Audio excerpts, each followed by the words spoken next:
Hello and welcome. Here we are in lecture 9. So the topic of today's lecture will be testing. So we've been, covering a lot of things so far in this course, and kind of in the spirit of our close the loop, we've been trying to cover as many topics at first just to get a first pass, and then we're going to start going into more detail. And we've kind of done a very cursory pass on testing, and maybe it's worth we come back to have a little bit more rigor and a little bit more depth today. And so, as you're probably well aware, testing's extremely important, right? When it comes to development for either hardware or software, a large fraction, if not the majority of development resources actually goes to testing or verifying the results. And part of what's nice about these new modern Agile tools and methodologies is that we can actually bring testing into the process much earlier and make it kind of arguably in some ways much more enjoyable, right? Where normally it's kind of like, oh my gosh, I read all this hardware and then pass out the verification team and make that their problem. Instead, we're going to be designing the hardware, design, verification, and tests at the same time, running at the same time, and even using them to guide our development. And so today we're going to kind of just get a first step in that direction by talking about how we're going to do testing well in our chisel environment we've been talking about so far in this course. So let's get the thing moving over. So as I said, we're going to try to cover why testing. We're going to test a combinational component. And then we're going to talk about some ways we can use some of the features such as Scala Test to kind of tidy up how we're writing our tests, make it nicer and neater to work with. And then we'll finally test a much larger object, a queue, in this case a Chisel Standard Library queue, to show how you might go about testing a stateful object. Okay, so let's go ahead and load up our notebook. Give that a moment. There we go. Okay, so maybe first it's worth really hammering home this point of why are we even testing? First off, it's kind of the most important one. That is, who wants this hardware if it doesn't work, right? Same thing's true in software, right? Some people get really excited about, oh, my code's really pretty or my code's really fast. And it's like, great. Does it solve the problem it's supposed to solve correctly? No, I don't care, right? That is the only criteria that matters at first. And then once it is correct, then we can talk about speed. Then we can talk about style. Then we can talk about flexibility or something. But it doesn't even solve the problem you want in the first place. That's a big problem. So number one, it needs to do the right thing. The question is, well, who do I need to convince it does the right thing? Well, there's multiple parties involved, right? There's convincing yourself it does the right thing. Like, have I built the right hardware? Have I built correct hardware? That might be a lower bar to clear than perhaps convincing other people your hardware is correct, right? But they of course will care, right? If they're going to manufacture it, use it in their projects, etc., they want to know it's going to work. So your testing isn't just about making sure it's correct and finding and removing any bugs. It's also about developing enough infrastructure to prove to yourself and others that it works and it is correct. That's a higher bar to clear. And then finally, as you've seen writing hardware, without testing, it's kind of hard to know what you're really doing, right? Because testing isn't just trying to find bugs, it's also just a way to interact with the design, right? So sometimes I use the term testing in this course quite broadly, but really you can think of what I'm doing is running a simulation to just demonstrate the operation of a unit or even just to try it out, right? And so in software, you've probably heard the phrase TDD for test-driven development. And I would encourage a similar philosophy for Agile hardware design. I've even had students who've taken this course last time and say that, oh yeah, I found that actually, writing the test first really helped me understand what was even being asked, and then as well as making it easier to kind of develop the things, right? And so, yes, we're going to kind of develop the methodology in this course where we encourage you to really become familiar with what the problem is asking and to really get the tests going before you even have the module starting to go, rather than writing the module and then afterwards thinking about, oh wait, how do I test this? How do I use this? And no, answer those questions first about the testing. You may find there's some ambiguities in what you're being asked to do, and you can get to those questions much faster writing tests than you can trying to implement the unit. So I can't, cover all testing in one day, but hopefully I can do a few things. I can cover some techniques, abstractions, perspectives to help improve your testing productivity. And if nothing else, I really want you to be convinced that testing is an integral, important part, not just something you hand off to the verification teams. So a lot of times some industrial hardware design groups those are different teams, right? There's a development team, implementation team, a physical design team, and then a verification team. So testing isn't some people's problem. They just kind of shrug it and pass it off, right? And, I would argue this is a huge loss of person effort, right? Because separating these teams out, although in some ways it's good, in some ways, no. The person should be designing their module with testing in mind, right? If you can really embrace testing and verification, you will design your module in a way that's easier to verify and easier to test, and hopefully make it more correct from the beginning, right? And so hopefully all these kind of things, we'll of course have some examples today in Chisel, and you'll learn some, neat tricks in Chisel to kind of do this kind of testing. And this isn't the only time we'll be covering testing. We're coming back to this in a few weeks. Chisel 3.5 has some really nice new features where it actually now has some amount of formal verification available by default. And so we actually can talk about not just doing, simulation-based testing, but actually doing some formal stuff, and we'll be covering that in a few weeks. So I'm really excited for that new content for this course. Okay, so when it comes to testing, really you need three things, right? Number one, you need a test case, like what you're actually trying to what you're running. And while a test case isn't just inputs and stimuli, it's also what's the correct output and response from the hardware, right? These are important to kind of keep in mind. And then the third thing is, okay, so I have my tests, which are inputs and, understanding what the correct output should be. The third thing is some way to automate that process or the execution of this, right? Where we don't want you, launching a simulator, manually entering input each time you run it, and then manually as a human reading the output somewhere and saying, oh, is that the right number? I forget. No, that's not what we want, right? We want you hitting a button that says test, you've seen homework's SBT test, run it and let it run the test cases, compare the outputs, and then summarize the results to you, right? You want to have that kind of execution environment. And so for the simulation execution and scripting, you don't need to invent the wheel here, right? You can just use the stuff we're providing, and you're done with it, right? So in particular, we're using something called Chisel Test, which is a Chisel-specific testing library. It's built on top of something called Scala Test, which is a wonderful Scala, thing used to kind of organize their testing. And then the simulator, using something called Treadle, which is, a nice fertile simulator for your hardware designs. Honestly, it does its job so well, most of you don't need to really worry about what it does or how it works. So for this course, yeah, you don't need to think too hard about this question. You can just, do what we're providing, which is with Chisel Test running on Treadle, you'll be set. But if you have a larger project and you want to run for, millions of cycles, billions of cycles, you have other concerns, then you might start needing to look at, your features of various automation libraries. Going back to the first 2 points about how do you even have inputs and how do you know what the right outputs are? Well, very broad space. There's a lot of thoughts on these topics, but we can cover some of the coarse-grained ideas right now, right? So for generating tests, of course, sometimes you have really simple tests you write manually. Okay, well, I should, have this input. Okay, I should try this input. Sure. And that may be fine for a lot of modules, right? But there may be times where you really want to perhaps automate that, right? If it seems tedious, TDM is a sign you should be automating or thinking about, can you automate something, right? So sometimes you want synthetically generated tests. And you go synthetic, of course, sometimes the module is a small enough input space, has very few combinations of possible input sequences. You can just test all combinations, right? That's cool. That's exhaustive. Not always practical, in which case sometimes maybe you need to go random.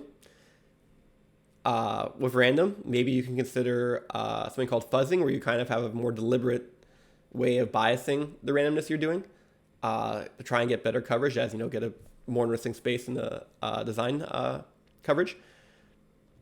Choices, right? Likewise for knowing what the right answer is, right? Just giving your design an input stimuli is not the only part. Also need to know what the right answer should be, right? And so when you're first getting started, maybe you'll have to have a case where you, as a human, you pick the input stimuli and you hand derive what your correct output should be. That's fine for getting your first few test cases off the ground. But this is clearly not going to be scalable, right? And so you're going to want some way to kind of automate this. And so the way we're recommending in this course is to have what we call model generated. That is to have something that models the functionality you want to get from your design, and then compare that to the output of your hardware design, right? So for example, the most common way we're going to do this is you're going to, in Scala, write something that functionally does the same operation, but it's a Scala program. It's not a Chisel generator for hardware, right? And so Although in some ways they may look similar, in which case that may not provide as much benefit, usually they'll start looking more different, especially as your hardware gets more complicated, right? So of course, when you make a model, you need to check the model itself too. So you need to have tests to make sure the model itself is not totally crazy. But once you've established this model is probably correct, then you're kind of comparing, your model versus the your hardware designer test, your DUT, your DUT, is a good thing to do, right? And of course, the comparison you can happen what's called co-simulation, where you're kind of continuously comparing the two step by step. This is very common for processor design, or for the modules in this course, which are kind of more arbitrary, simpler things. You'll probably just run the model, get the expected output, and then run the hardware design and compare the two, right? So they won't be quite co-simulated, but you will still give them the same problem and see what their results are. Cool. Okay. That's a lot of information. Maybe I'll pause if any questions so far.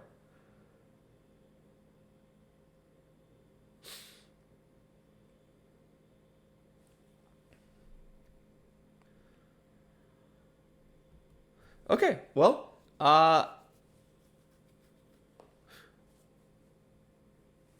we've been talking about this a few times. Let's kind of start digging this thing. So what do you need to get started with testing? Close the loop early, right? So like I said earlier, don't wait until you finish writing your module to start writing your tests. Start writing your tests early. It'll help you, right? Because it'll help you perhaps think differently about how you kind of choose to encapsulate and factor your hardware design. Maybe you'll choose, this module is going to be really, really, really hard to test the way I specified it. Maybe if I break it apart in a certain way, I can have two modules and they're each independently reasonable to verify, right? That might be a really smart way to kind of change your design, right? And so, yeah, I'm talking about closing the loop early, right? Try to get a test case running, even if it's failing, really, really early in the process, right? And that way you can do what's called TD. It's a test-driven development, where you have test cases initially or fail. You go out and you write hardware, and then eventually they pass, right? Cool. So then one thing you may often hear as a phrase, and maybe I'll kind of talk about it more formally for a second, is something called coverage, right? And so coverage is trying to ask yourself, of all the possible scenarios, what fraction of them am I observing, right? Where, if you have a hardware design and your tests have poor coverage, it doesn't necessarily mean your design's incorrect. It just means in your testing, you haven't really considered many possibilities, right? So your hardware design is unproven, right? Likewise, just because one has high coverage, doesn't necessarily mean that they have a correct design. It just means that in their testing and simulation work, they have considered a large fraction of the possibilities, right? And so it's worth understanding, sometimes that having perfect coverage isn't really possible, especially if you have a, combinatorial explosion in the state space of possibilities. And so it's worth kind of taking a second to figure out, okay, what are the important, dimensions or variables I would use to kind of imagine qualitatively what this coverage should entail, and how do I make sure I cover that? So I saw a question coming in from chat about how do we, validate multiple things during multiple clock cycles, perhaps like the state machine you've been asked to do in the most recent homework. Fantastic question. Testing state machines definitely is tricky. The example I have at the end of today's lecture will cover a sequential element testing. It's not particularly a state machine, but I'll try to remember to give some commentary when we get to that point about how to also consider how to test a state machine. So to kind of give a brief, spoiler on this, testing combinations is much easier than testing sequential elements. And so first, we're kind of talking about testing very generally. We're going to talk about how to test combinational components. Those are ones that have no state. And then we'll move on to state. But state is going to, of course, be much, much harder. Cool. And then when it comes to testing, you may have heard phrases such as, black box or white box or gray box testing. So what do those terms mean? Black box means that you treat the design as opaque, right? You only have the input and output behavior. You don't know how it's structured internally. Alternatively, a white box or clear testing strategy will be very conscious of the internal structure. So that way, when you design your test cases, you know how to kind of try to excite certain behaviors or how to target certain potential weaknesses, right? And then, gray box is weird term you might hear occasionally, which is basically referring to the fact that, maybe some of your test cases are more black box, some of your test cases are more white box, and you do a little bit of a mix of both. It's my recommendation to do both, right? You definitely want to make sure your design meets the specifications opaquely, right? Your specs say you have these inputs go in, this output should come out under these circumstances. You better meet those constraints, right? However, as we said a second ago, right, especially with these state machines, you have a huge combinational explosion. You can't get perfect coverage, right? So the question is, what are you going to try to test with your limited resources? And well, to kind of make that decision most intelligent, I argue you do want to know what's inside the box. You want to have a clear testing strategy, so to speak. And you that way you can better kind of target certain edge cases, right? If your hardware, for example, has some sort of comparator, has some sort of corner case based on some number reaching a certain value, yeah, you want to make sure your test cases reach that value to trigger that corner case, right? And so I recommend considering both. Okay, so when it comes to testing, make sure there's no text at the bottom of the screen. I don't think there is. Nope, we're good. Oops, the thing is all... well, you can see what's happening. So when it comes to testing, right, there's a few things I've seen, working with projects in my own career, working with colleagues, hearing people's war stories, and also from students in this course or similar courses, right? And so when it comes to testing, some things, there's some kind of random advice I want to share right now. My number one goal is to get you excited about testing today, right? This is an important part of the process, get testing. And in particular, when you're testing, I want humans out of the loop, right? It's very common when you're in development mode, and you're kind of using testing just to barely animate your design. Your idea is to kind of, maybe kind of toss in a few input stimuli and then see what comes out the other end. Okay, what's the output? And then you're kind of, checking the result by kind of just checking the contents of, whether be your console looking at print statements or looking at a waveform looking for a certain value.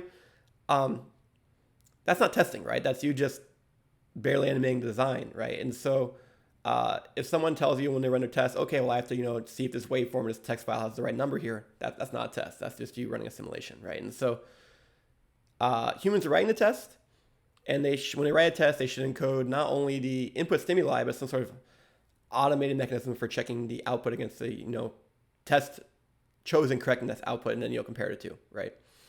And so print statements and waveforms are wonderful, powerful tools, but they're for debugging. They aren't for testing, right? A test should be doing a comparison, so it should be automated, get humans out of the loop. As I said a second ago, sometimes you have a really big state space, and so thus, if you just go around it in a uniformly random manner, you may have a low probability of reaching some interesting corner cases, right? So as I said, you may want that clear box kind of testing strategy to be more deliberate about what you're going after.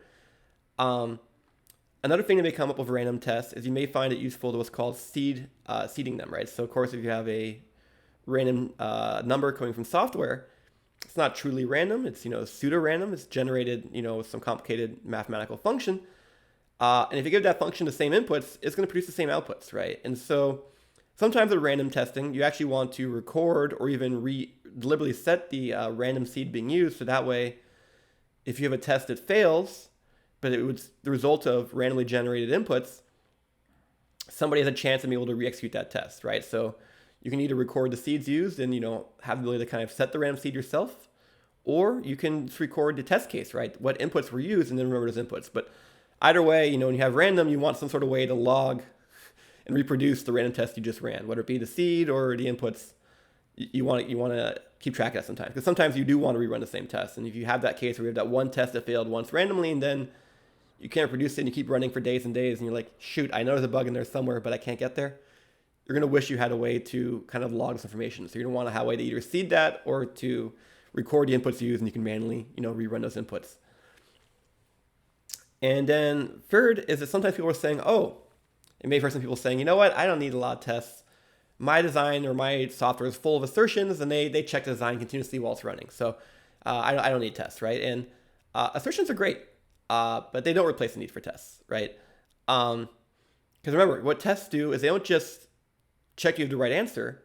They also are the input stimuli. They're also making sure certain cases come up, right? So if you have assertions, and in the time you've been developing and testing and simulating it, you don't consider certain cases, those assertions aren't going to tell you that, right? They're just going to tell you, under the current operation, is it, meeting some criteria you specified, right? Your assertion criteria, right? And so, that being said, you're going to need to have tests. The tests are going to have that input stimuli to actually drive certain situations, right? You want to make sure you have good coverage and good cases like that. And so, that being said, assertions are still really helpful. Sometimes when you have a more complicated module and you get a wrong output, that was the result of something that went wrong perhaps quite a few cycles ago, right? Not just, a few cycles ago. It could be thousands or millions of cycles ago, like processor design or something like that. And so the earlier you can find the bug, the faster you'll be debugging, right? And so if you can recognize as you're writing a hardware component certain things that need to be true, use assertions, right? And so as a reminder, how assertions work in Chisel is that you can have assertions that will be, checked during simulation, but they will not be in synthesized hardware, right? So there's not really like a hardware cost of putting this in there. These are just for you to check things in simulation, and yeah, it can be really helpful to find things early. And one interesting case that comes up is sometimes you will spend, 2 days, a week, tracking down a very subtle bug.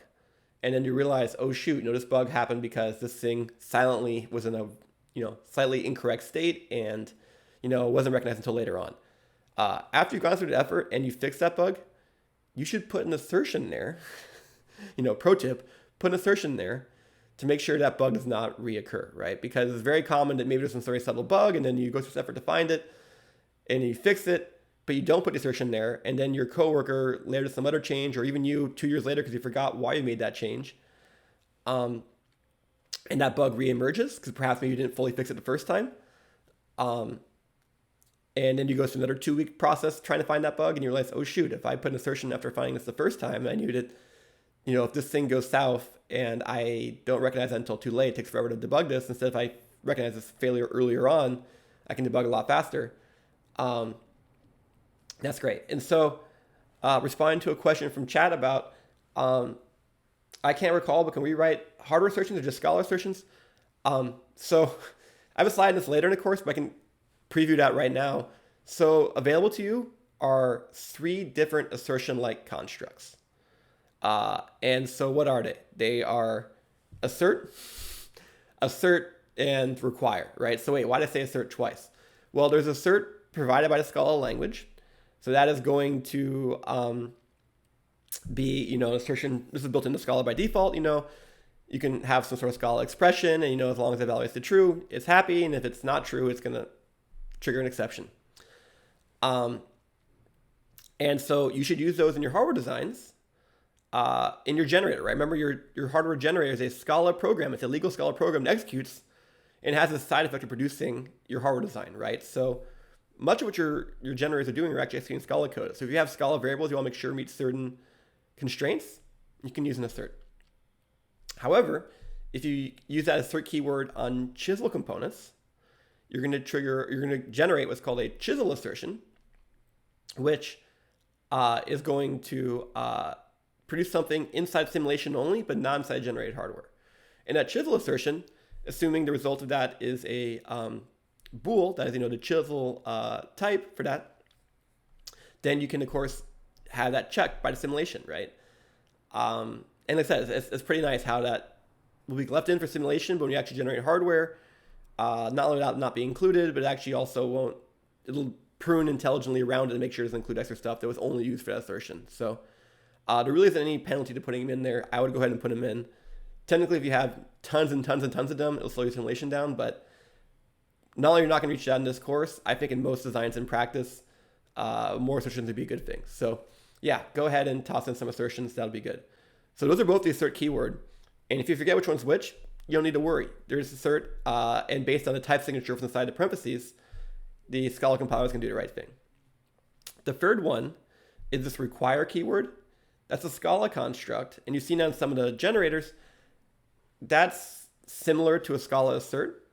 The difference between the two is the exception they throw if they are incorrect. And so sometimes people might want to perhaps handle them differently. And so stylistically, the intention is that require is something you use immediately to check parameters or arguments to make sure they meet certain criteria. Like, yes, this is greater than 0, or this is, something. So use require for that. Meanwhile, you use assert for the internal state of your execution. And so you can imagine, depending on how someone's using your code in a larger context, they may actually want to catch those types of exceptions. So maybe want to catch a legal argument exception and change the argument, or maybe if there's some sort of, corrupted internal state, they want to restart some sort of thread or something, right? And so, so you actually have 3 kinds of assertion-like features available to you. If this long, side bits seem kind of confusing or whatever, you can just use the assert keyword, and it'll do the right thing for Chisel and Scala. And using require, like I said, is not a huge functional difference. It's more of a style difference. And if you use assert instead of require, that's not a big sin. Cool. Great question. Other questions?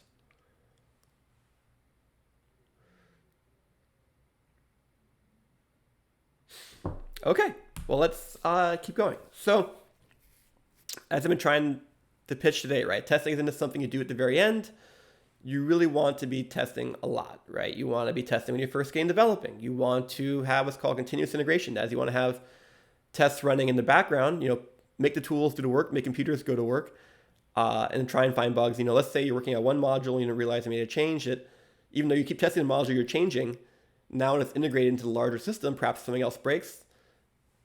CI or continuous integration might be a great way to kind of detect it automatically, right? One interesting importance of testing, which may not be apparent immediately in this class, but becomes apparent very quickly if you try to open source, is that testing is really important for working with other people, right? Where you have your code and you were very careful writing it, and perhaps you got correct code. Without testing, maybe you can't be sure, but let's, for the sake of argument, assume you did. And your code is something useful. You put it up on GitHub. People say, hey, that's really useful. I like it. And they use it. And then what happens? Well, someone decides your code does, what they want, but there's one thing it doesn't do. And then they say, you know what? I will go ahead and read your code and add that functionality to it. And they do it. And then they've completed it. And now what? Well, if you don't have a lot of tests available, they may not be sure they didn't break your code. Or let's say they try to send that code back to you, to give you a pull request to send the code back and to try and share it. And you look at this code, and how do you know they didn't break your code, right? Now, if you have a lot of tests, you can simply just run the tests. You may also want to look what's inside the code they're proposing too, of course. But if you don't have a lot of tests, you're going to have to really look carefully at what they're contributing and try and figure the implications, right? Because there may be some assumptions or understandings of how the thing works that may not be apparent to someone reading your code. And if that's not codified and documented with tests, how would anybody else know about it, right? And so if you have open source code, of course, you would love to have contributions, right? But if you don't have a way to assess them, it's going to be hard to take them, right? And if they're being responsible, they also would like to contribute, but they don't want to contribute. They know that it's going to be hard for them to verify what they've done. They didn't break anything, and it proves to you they did the right thing, right? And so tests are really important if you want your thing to succeed. I've heard some people say, oh, I made open source stuff and it didn't really take off. I wonder why it didn't take off. And, we have a lecture open source later in this quarter about some things that makes open source attractive. But I think one thing that's overlooked by a large margin is having sufficient testing, right? Testing is really important for you to be able to verify contributions as well as people to feel comfortable that your thing works, right? Earlier I said testing is also about proving to other people your thing works. And so a lack of testing, maybe people have more doubts about does your thing actually do the right thing. But then beyond that, you actually use testing to animate your design, right? And so you're animating your design. And remember, we're talking about these chisel generators. Maybe it's not just a single design point. Maybe you actually can change your parameters and generate many different variants of the same design, right? In which case you're doing a design space exploration. And your testing infrastructure might be a great way to kind of go through that process, right? So having a lot of infrastructure to be able to execute your design under various circumstances and to check its behavior is going to be really, really valuable, right? And if you think about where the time goes in development, you've had this experience probably already in software, if not in hardware, is that writing the code the first time usually isn't the bottleneck, right? If it was just a matter of hitting keystrokes faster to write Verilog or C or whatever you're writing, that's usually not the problem, right? Usually the problem is once you've got it mostly done, trying to figure out where the bugs are and all this time debugging, better testing infrastructure, better testing methodology can help you find those bugs faster and sooner and actually lead to a net time saving. And that's the whole point. And like I said, so if I can get you anything to get excited about testing, get excited about testing early and thinking about testing early, and you start structuring your modules, thinking about how you might structure them to make it easier to test, make testing happen, right? And so, for example, combinational modules, those are modules that have no state, are much easier to test, right? So if you have a design, rather than having, n sequential modules and stateful modules, if maybe you can somehow change how you group things, and maybe if you have, n over 2 stateful and n over 2 combinational modules, you may have made your life a lot easier, right? So think about that. Cool. Okay, so this has so far been very broad, thoughts on testing. We're going to start getting more specific in code in just a few minutes, right? So in particular in Chisel, someone may ask the question, well, gee, okay, it's hard to test a single hardware design. Wouldn't testing a hardware generator be even harder? Yes, of course. But not impossibly hard. And we can do various things, right? If we have a parameterized hardware generator, why couldn't we also have parameterized hardware tests, right? And if we have, ability to generate hardware, we can also have the ability to generate tests. And so it's not that much harder to write a hardware generator than it is to write a hardware design. It's not that much harder to write a more parameterized test for a hardware generator than it is to write a single instance test, right? And what's great is that, what makes generators so nice is that, you can write the generator once and then use it many times. And as a result, even though generator might be a little more effort to making one instance of that component, you're amortizing all the instances that might be needed over that single generator, right? So if someone wants this particular component and need, you need it once for this project, but you find out in the future you need it in other projects, maybe you need it 10 times in your career. If you wrote a generator once, that'd be well amortized. The same is true for testing, right? Where if you're writing a parameterized test generator that's able to handle, a hardware generator, you are amortizing the testing across all instances, right? And current practice in hardware design is they often have a lot of testing that needs to be done per usage of a hardware component, independent of, where it came from, right? And so it'd be really great if you could amortize that. So yes, you can definitely make smarter test generators.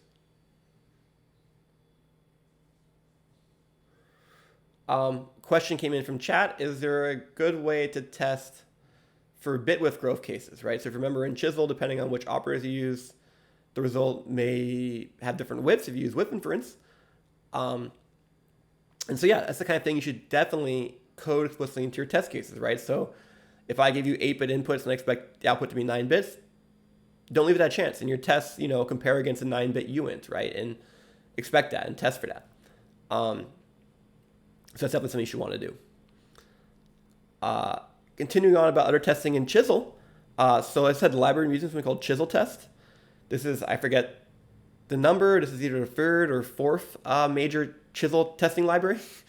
If you go read the actual package names of these repos, occasionally they have unusual names, but it's like, IO Testers 2 or something. But this is the newest one. It's been around for a few years. It's pretty solid. This is the main flagship tester. So this is what we're using in this course. And kind of the overall structure is that you're going to write tests in Scala. You've seen it before. When you see me write test in, the Jupyter panels in the past, these are Chisel test tests. And you can write your test benches directly in Scala. And, you can interact with your design with, peek and poke and expect. And so, yeah, it's a Scala program. And it just so happens to be communicating with a simulation of your design, right? And that simulation of design, of course, is running in that treadle simulator we mentioned earlier. And so yeah, so you have your test bench running in Scala, hardware design running in simulation, technically in Scala, and the test bench, the test you wrote, is talking to the simulation, right? Not covered in this course, but you can imagine other situations which maybe you want to have a test bench not written in Scala to go faster, or maybe your simulation's running in a different environment that also wants to go faster, right? So like I said, treadle is what we use in this course. It's really easy to get going, and it's decent, right? For small designs, it's got a very fast startup time. So as a result, you're going to get faster time to solution. The next step up, which is very common, is something called Verilator. This is actually a Verilog simulator. And so you're going to use the Chisel flow to generate Verilog and then pass it to Verilator. And yeah, it's very fast. It's a standard commonly used open source tool. So how does it talk to a Scala test bench? Well, it does have inter-process communication, right? So if you're using Chisel test with a Verilator backend, so to speak, using Verilator for simulation, if your test bench is small compared to your design, This won't be too problematic, but if you have a very complicated test bench, your design isn't that big compared to it, then maybe the bottleneck will become the test bench, right? So sometimes for some cases, people decide to write their tests outside of chisel tests because they want to be faster or more portable to other languages, for example. And there are other simulators out there that can simulate from Verilog or from Chisel, but maybe can't talk to chisel tests, etc. And there are other alternatives. As an aside, one of my group's main research interests is something called Essent, which is a chisel simulator. It takes in chisel designs from Fertile, and it generates really, really fast plus code that can be compiled to make a simulator even faster in Verilator. And yeah, to be honest, our chisel test support is medium. I would say we still have some work to do to make sure every last bell and whistle works. And because our whole emphasis on speed, we haven't emphasized a whole bunch about working with chisel tests, because chisel tests being in Scala is going to be a huge bottleneck. But yeah, so there's choices, but for you in this course, don't worry, you hit the easy button, chisel tests with Treadle, and you'll be set. Okay, so let's actually jump in and start talking about some tests, right? So let's talk about maybe a combination component. And so yeah, so they're stateless, right? Just the inputs directly are used to compute the output. The output is directly in response to the inputs. That means each test, each cycle, they're independent, right? And so when it comes to combinational components, right, you should consider, well, gee, what are the range of possible inputs? I don't need to worry about prior inputs because it's stateless, right? So it only matters the inputs this cycle. So usually it's not too hard to kind of enumerate that. And perhaps since we're talking about generators, you should also think about the number of generator parameters, right? And then going kind of in the spirit of, I mentioned earlier about this kind of clear, white box testing, perhaps consider the impact of the parameters on the size of the input space, right? So perhaps, if you have a module that takes in, let's say, an n-bit input, well, if n is 2, then, the input space isn't very big, right? It's 2 bits. So all possible inputs is 4, right? 4 is really small. That's great. You can exhaustively test that. If n is, 1,000, well, then, 2 to 1,000, well, that's going to be bigger and you can exhaustively test, right? And so knowing the structure of your hardware design, you know that perhaps you can set certain parameters smaller while you're testing, and it won't really change the functionality you're exposing, but you can definitely reduce the input space to the point of being able to do certain things, right? Because, yeah, if you can just exhaustively test, try every possible combination with brute force, why not, right? And so, yeah, so these are kind of things you can consider. So let's go ahead and try this out. So if you remember this example we had previously, we kind of were fleshing this out a little more. We're talking about numbers that are represented as sign and magnitude, right? So commonly in computers, people were excited about having, 2's complement as a way to do sign numbers. An alternative is called sign and magnitude, where you have a magnitude, which is a unsigned number, and then a single bit to indicate the thing is positive or negative, right? And so if we were to do this, we of course could, write a bundle to capture this sign and magnitude number, where, the size of the magnitude is configurable and it has a sign bit to go along with it. And if we want to do an adder for this, okay, we take into 2 inputs, we produce an output, great. And then how does it actually work? Well, we have a little bit of cleverness in our logic here, right? Well, for example, if they have the same sign, then life's pretty easy, right? We can just set our output sign to one of the input signs because they're the same. And then our output magnitude is just the sum of the input magnitudes. Cool, not too bad. If they have different signs, that means we're going to be, adding a negative number to a positive number or vice versa. There's going to be some sort of cleverness about how we interact with the magnitudes, right? So, for example, let's say we find that, the magnitude of the input 0 is bigger. Well, then whatever sign, the result's going to be that sign, right? And we're going to subtract the other input from it, right? And if this is not true, that means either it's greater than or equal to, then of course we're going to set it to the other thing and go around. Okay, so that's our module. Let's go ahead and try and test this. Okay, so if we were to test this, this is just a first test. This is pretty minor. What would I do? Well, I go ahead and instantiate the module, and let's go ahead and poke some inputs, right? So maybe I want to say here's one input. I'm going to say is going to have false on the sign bit, meaning it's positive, and 1. Okay, so we're adding 1, and then also false on the sign bit and 2. Okay, so 1 plus 2, well, that better be 3. Okay, so here I am also not just saying inputs, but also actually, coding in expected outputs. And if we run this, we see, hopefully it's going to tell us it passes. One thing that's worth doing is sometimes you aren't sure if things are running or really comparing the right things, maybe just deliberately break it to see, yes, that's what it looks like when it breaks. And, hey, it got 3 and you said it's supposed to be 2. Well, actually, no, we know it's supposed to be 3. And that was, me deliberately breaking a test case, right? So, whew, okay, so far so good. And in this case, right, going back a prior slide, this module is probably correct, right? But let's go ahead and continue to try and keep testing, see what we can do, right? Earlier I expressed this interest of, not just having humans generate the right outputs, but what if we can somehow automate that process, perhaps with a model, right? Something in Scala that's going to behave functionally the same as what we want.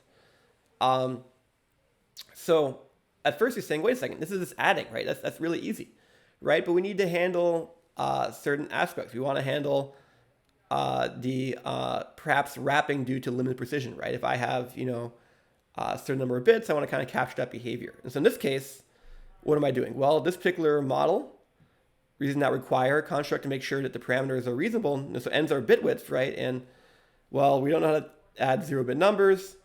We're actually going to need to have numbers that are 31 bits or less. And the reason why is if we're using the Scala int type, right? That's a 32-bit signed int, right?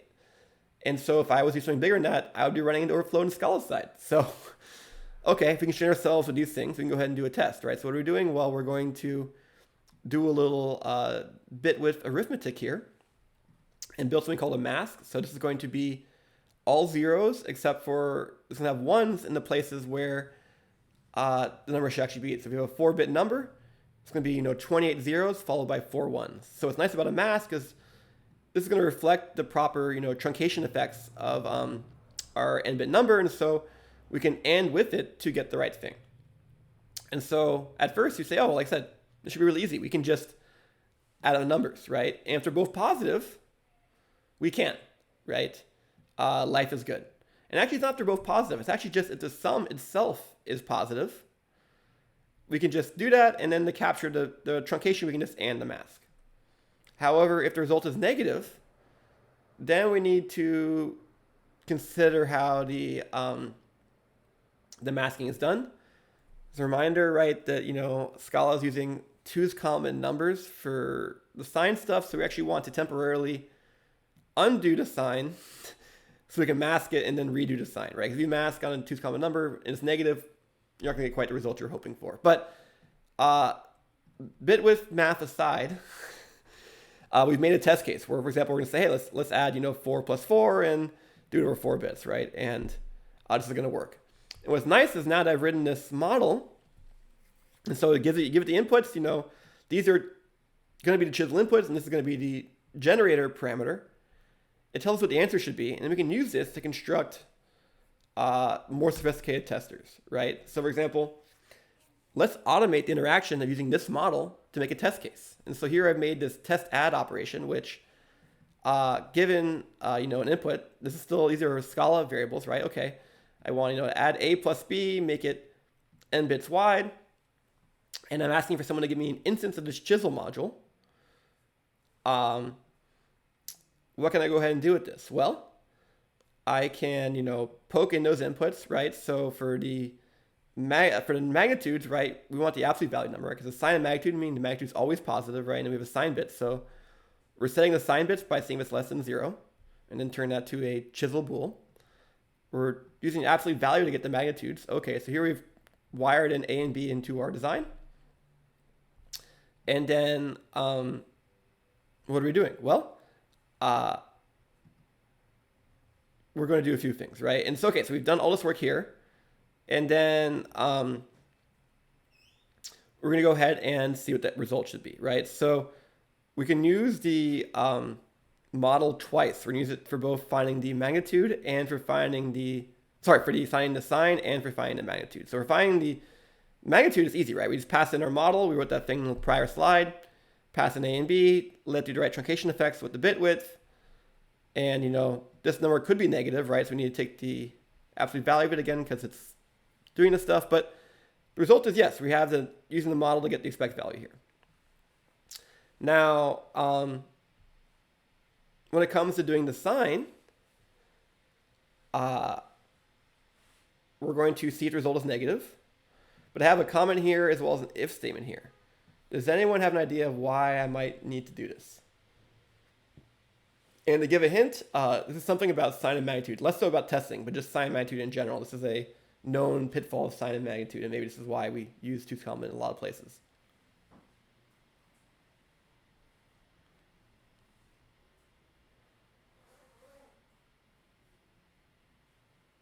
Yes, so the comment from chat was correct, and that you potentially could have a zero that is both positive and negative, right?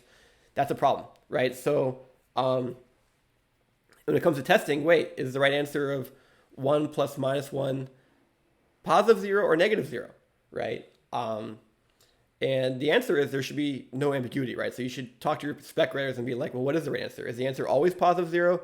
Is the answer positive 0 or negative 0 is okay? That ambiguity needs to be ironed out, right?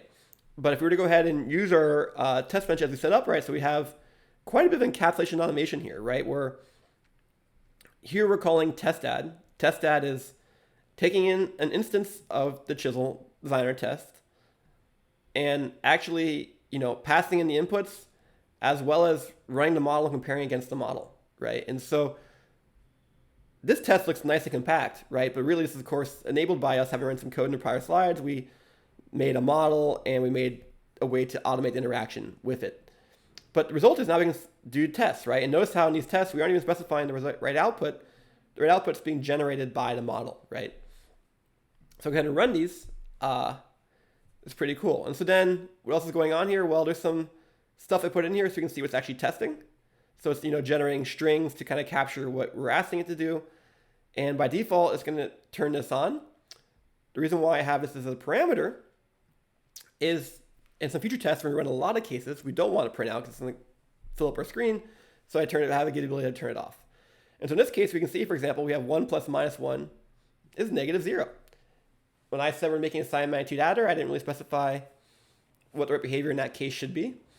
And so, yeah, for example, if I didn't have this if statement, the sign is going to fail, right? Because it's not clear. But this is, I'm punching a hole in my test case to make it pass for today. But the question is, normally you should set down, right? Is it always supposed to be positive 0? Or if I have a positive negative 0, when in the circumstances where one is more correct or allowable than the other, right? So that's an ambiguity. And that's one of the kind of things that's important to get at in your testing, right? Cool. Other questions? Let's try scaling up. So here we now have a pretty concise way of doing a single test at a time. This has a module instance, compares it, gives it the right inputs, compares it to the model, and checks the outputs. What else can we do? Well, if the number is small enough, as I said, we set n to be small, we can test it exhaustively, right? So even though we're saying, oh, it's 2 bits, right? That's not too bad, right? Well, remember, it's 2 bits for each input. So it's 2 2-bit inputs. So it's 4 bits, 2 to 4, 16 possible combinations, right? So if I test all of them, we're getting the answer pretty quickly. And if I actually was to see what it's being asked to test, we can see the cases, right? It's going to just try them all, right? So in some ways, this is very comforting, right, to know it passes them all, right? But if I turn this off and run this for a longer case, like maybe I try this for like 4, it's probably going to be okay. But even up to like 8, maybe, you're going to see this Scala-based simulation take some time, right? And so, yeah, exhaustively is not always a super important possibility. But, perhaps with some knowledge of what the problem is doing, we recognize that there isn't really a lot of interesting stuff exposed by all of a sudden going from, n to 4 to n to 8, right? And so if I can get by if n equals 4 for my testing, perhaps I can exhaustively test n equals 4. And just to make sure nothing breaks, maybe we can have a single test case for n equals 8 just to make sure that didn't cause some weird case, right? But there you go. I don't know if you guys can hear it, but my laptop's spinning up and getting really hot. And yes, fortunately with the 8-bit case, it still passed, but that was a lot of cycles for this poor little lappy. Cool. Questions on this? Okay, so then we've done exhaustive testing.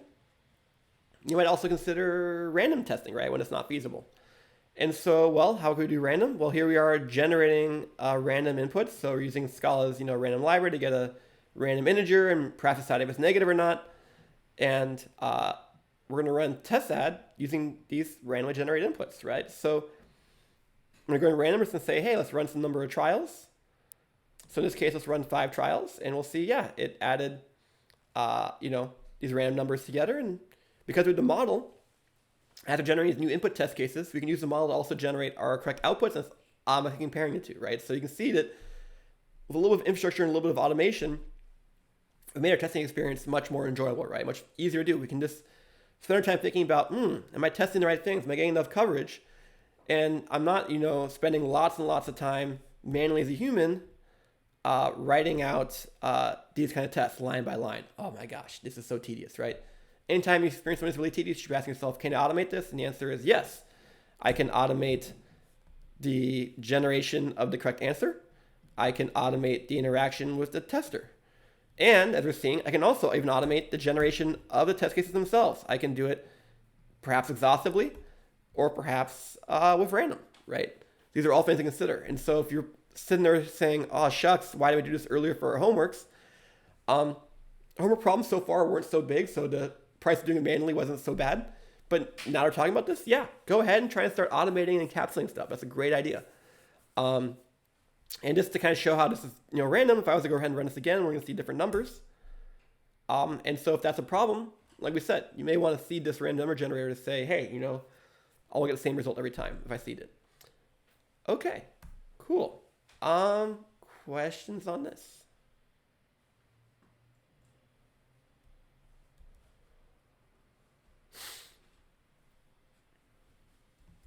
Can I go a little bigger? Yeah, because I made it small a while ago. Okay, so what we've been seeing so far is Chisel Test, and Chisel Test is for testing a chisel component. The testing we're doing is what's called peak post testing. You're manually setting inputs, manually checking outputs with expect. There are other testing interfaces, some of which are higher level. I typically don't use them in this course, but you're more welcome to go look them up and try them out for yourself and see if they make more sense to you. But so there's another layer here we haven't really talked about. It's called Scala Test. And we actually will use this functionality. This is kind of a standard way to kind of test things in Scala. And part of why we like it is we're going to use Scala Test to organize our tests. So we're kind of using Chisel Test to write individual tests, and then we start having suites of many tests. Then we're using Scala Test to kind of put them all together. And you're also going to, of course, use Scala Test when you're testing your Scala models for things, right? We're going to get in this habit of when you want to write a Chisel module, you're going to write a Scala model of it to get the functionality right. And sometimes it's easier to write the model first. We're only worried about just getting the right answer, not worrying about how to generate hardware. And really kind of get from the problem, and you want to test that thing, you're going to use Scala Test for that as well. And Scala Test is a well-recognized, commonly used thing. SPT is aware of it, so you just say SPT test. It knows how to trigger a Scala test. Test will run all the tests it can find in the test directory. If you want to test only a certain test, you of course can specify that. If we're starting encapsulating Scala Test, using Scala Test to encapsulate our tests, right? We can say, hey, you know what? We're going to go ahead and be testing a sign magnitude operation, and then we can have these test cases, right? And so the syntax here might look a little surprising or almost very English-like you're writing a sentence. That's intentional. Scala's syntax allows for people to make libraries that kind of have this syntax. We'll cover how that's possible in a later lecture, but for now, you can treat this as boilerplate, where you start off a group of tests or a suite with you describing the component. And here we're actually even saying, what size component we're testing, for example. We're actually including that in the name. And then here's a test, right? So we're saying, hey, this test, here's a string name for it. So we go ahead and run this, right? And you can see when it runs, that's where using it like a test framework is go ahead and group together your tests, and we'll label them, right? So this print line, remember, is actually from deep inside our test add.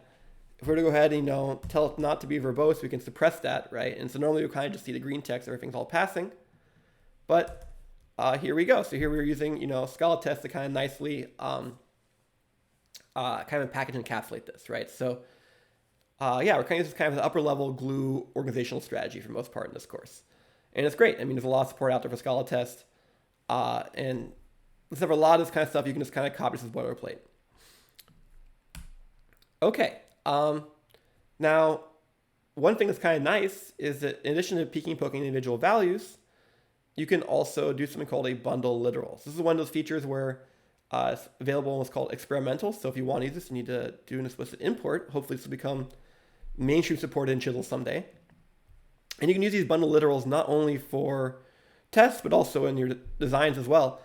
So remember, if you have like a bundle, right, rather than connecting every single field one by one, if I want to, connect multiple of them, you can do various ways.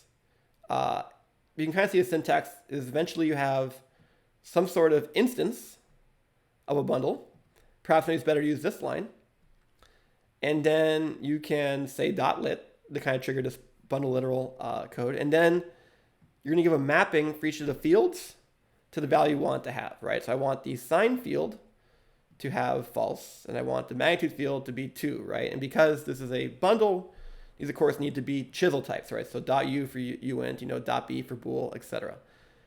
Once again, you can kind of use this a little bit of boilerplate for today about the syntax of having to go, underscore or dot, as well as the arrow. But this is the kind of thing you need to do. So that's pretty handy, right? So I can kind of, set a number in one line rather than 2 lines, right? And it's cool. I can set one of these bundles initially, and they can kind of, assign it however I want. And I can use it both in poke and expect. So when it comes to actually declaring the bundle, there's actually different ways of doing it. So this is probably the one you expected first. You say, hey, I want to make an instance of that class, right? Bundle is a valid Scala class. Make an instance of it. And that works great. One common bit of coding advice you've probably heard before is dry or don't repeat yourself, right? And so with that in mind, you may find rather than having to maintain a type signature in your test case, you would rather introspect, that is, examine the hardware design and make sure you get the type that matches, right? So you can say, hey, take that input port and instantiate a chisel type for that, an instance of that. And so this is one of those things where I think depending on circumstance, actually you might want to go one way or the other way. That's why I included both in this example, where in some ways it's nice to do this. That way you have to worry about, if I change the input signature in my module, I have to go change the test case in some cases. At the same time, maybe you really want to make sure your module returns a certain bundle, in which case you do want to hard code that. And so I think depending on the case, you can kind of make an argument for both. But it's still kind of a pretty nice feature to have available. And so yeah, we'll be using this to make our test case a little bit more tidy and a little bit shorter. Cool. Any questions on this?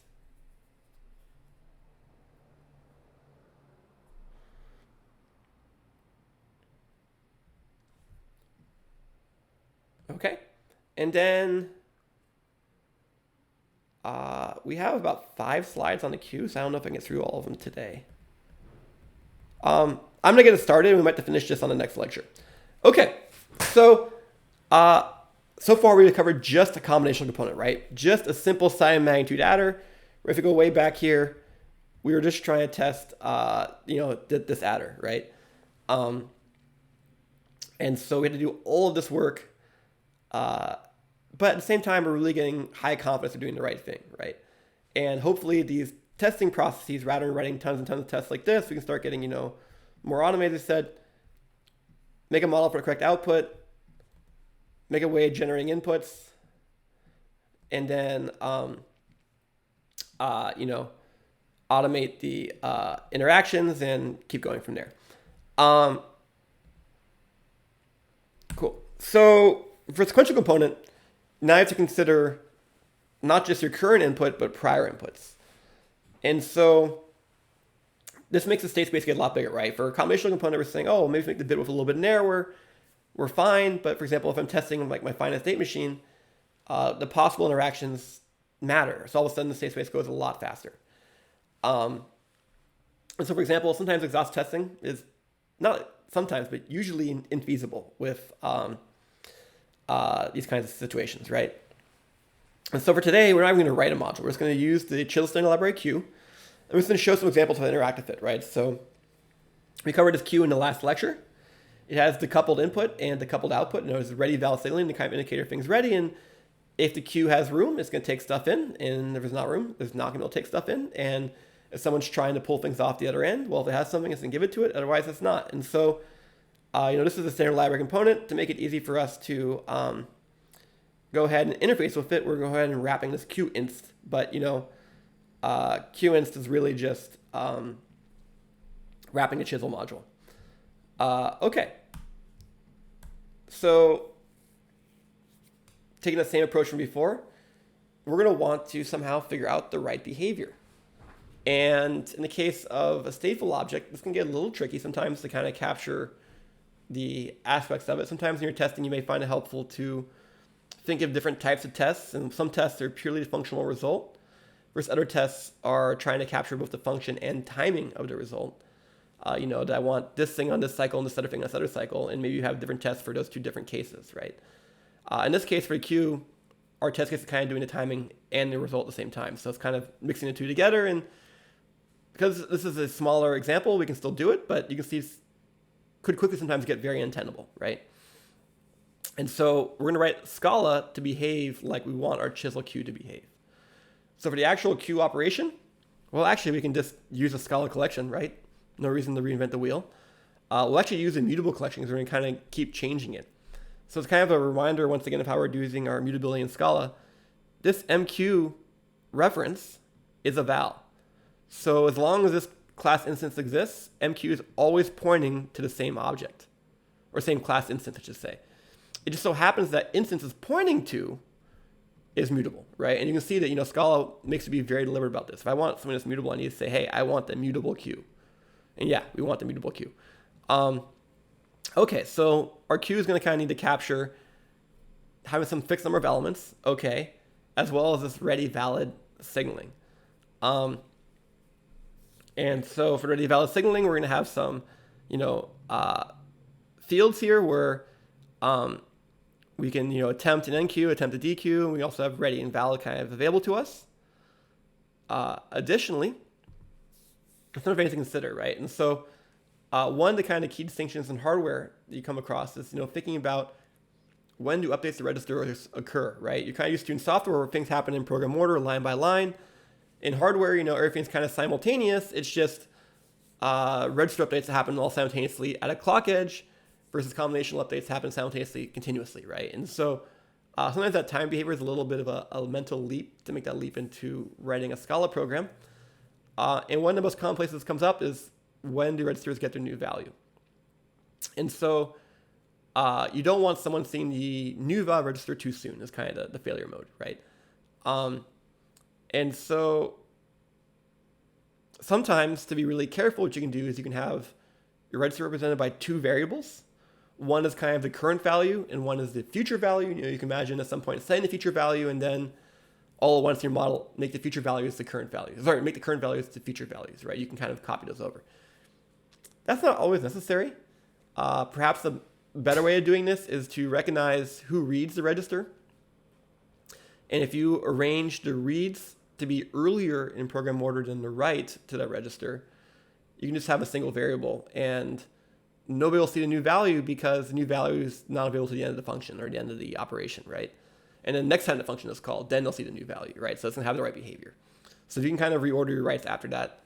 This is a subtle point. It might become more clear when you actually see this yourself. But for now, you can kind of hand wave a little bit and say, okay, we built this high-level model for a queue by kind of trying to capture some of its operations, attempting to enqueue and dequeue, and we have these fields to kind of capture the ready valid properties we're dealing with, right? Okay. So right now, let's just try and just write Scala. This isn't even a test. This is just a Scala example interaction, a demo of just this queue operating, right? And so if I run this, maybe I got to zoom out a second. It's going to say, oops, what the heck is a queue model? Because I didn't load the prior slide, right? So we need to load the queue model. I probably should also load the queue instance while we're at it. Cool. Okay. So let's go ahead and try this again. Great. And I might need to zoom out one more time. One more time still. It's a really small print, but you can see. Let's get one more. Can I get one bigger? Yeah. But if you look in there, you can see basically that, this is just the interpreter returning what's happening line by line. And, some of these methods return booleans, chisel variables. But the important thing is, what's our test doing? It's attempting to kind of push a 2 on, attempting to push a 3 on, and they're attempting to push a 4 at the same time we're popping. So how do we know we're trying to push? Well, for example, we set the NQ ready and that kind of stuff. Since we're over time, I'm going to go ahead and just end lecture here, and we'll go back about a minute or two and take this up in the next lecture.